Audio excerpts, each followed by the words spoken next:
here just in time.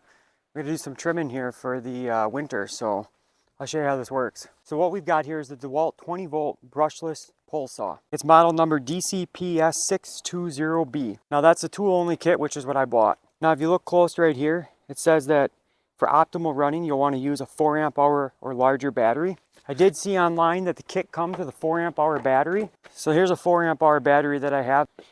I've got a 5 amp hour right here, and then I have a 6 amp hour. This is the battery I prefer to use with the tool. So it's got a 15-foot max reach, but what they don't tell you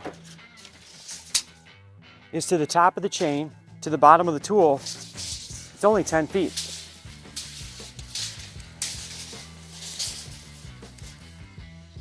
You see that? 10 feet, that's where we came out. So that 15 feet is actually coming from having a 5-6 foot person holding this thing up in the air to get your 15 feet. And when you do that, I'm gonna tell you right now, she's a little top heavy on that side. So these batteries are different sizes, basically 1.2 pounds on the 4 amp hour, almost 1.4 on the 5 amp hour. But that 6 amp hour is just over 2 pounds. So in my opinion, putting this 6 amp hour on actually balances the tool out quite well. Now I mentioned earlier that this has 3 parts to it. You can see right here, those 2 sides of the saw weigh basically nothing. I mean, they're extremely light. But it's when I pick up on this side, all the weight's down there in the head. The saw weighs a total of 8.4 pounds with no battery. Majority of that 8.4 pounds, in my opinion, is coming from the head down here. 3 parts to this pole. This is what I like. It is extremely easy to connect and disconnect. All you do is twist this off right here. Pop it right off. First section. If you wanted to put it back together, if you look right here, there's an arrow. I think you can see that right there. There's the arrow. There's an arrow on the tool, which is right here. So you just make sure you line that up. Grab your piece. Twist it together. Just like that, it's done. Works like that on the bottom too. Same exact thing. Twist, pull, 3 pieces. Very nice for storing. It's got an automatic oiler on it. Right here is where you fill the oil. Comes with an 8-inch bar, but you can also put a 10-inch on here. The saw comes with a nice sheath for protecting the chain when you're not using it. It's also got an Allen wrench for tightening your chain, so that's really nice. It's also got what you can call a backing spike. Doubles as a tree hook. It is aluminum. When it comes to safety, Dewalt's got that covered too. Some might find this a pain. It's got a 2-part trigger right here. If you look right here, this won't go down and it has no power. So this little lever right here has to get picked up. Then you can push this down and then you can pull. That's the only way you're gonna get the turn on. It's not that big of a deal, but at the same time, it's kind of annoying, but I get why it's there. So like we said, this isn't that hard to pick up. The nice thing is once you set it up there, just let the saw do the work and it's really not that heavy.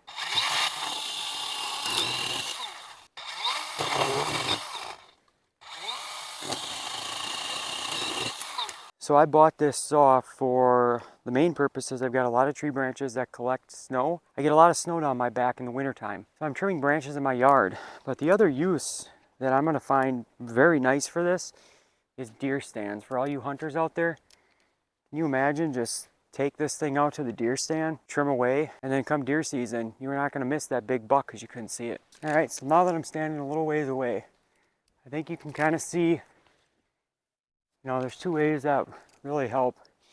If you brace this up against your body, that'll kind of help. The pole's pretty rigid, but you can see there's some flex in it. And that's why I said having this heavier battery works out better for me. What I like to do is I'll put the battery right here on my leg. So when I cut then,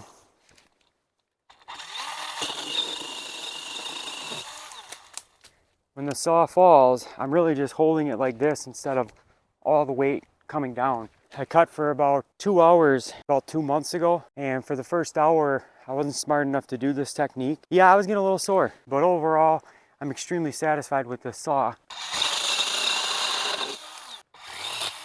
So the only couple things you have to do when you start this saw up is make sure your chain's got tensioned right, and then you're going to want to make sure you add oil. If you don't add oil, I don't really think I need to tell you what's going to happen. Nice thing is you've got a little window here so you can see how much oil's in the saw. It does kind of stink that you lose your visual right down the center there, but it's not a big deal to me anyway. Overall, I really like this saw. I'm glad I bought it. It was definitely worth it. I purchased this on Amazon for $140. I've seen it tool only. That's the lowest I saw it. Of course, I stopped checking since I bought it. I think I've seen it all the way up to $199 for tool only. I don't know what the price of the kit form is. I never looked because I've got multiple batteries. Let me know if you've got this saw, and if you use this pole saw and you've used like one of a different manufacturer, let me know how it compares. I do like the fact that this is just a pole saw. I've never used one of the weed eater attached pole saws, but I feel like the balance and the ergonomics might not be the best considering the initial use for the weed eater is exactly what I said, cutting weeds. So you throw a pole saw on there, which is going to be heavier than that. Not that this is balanced real well, but this feels really nice. And it does have, as you can see, this nice rubber grip here, which definitely helps.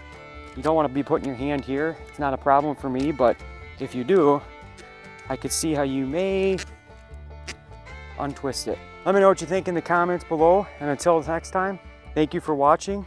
Please like and subscribe, and I'll see you on the next one.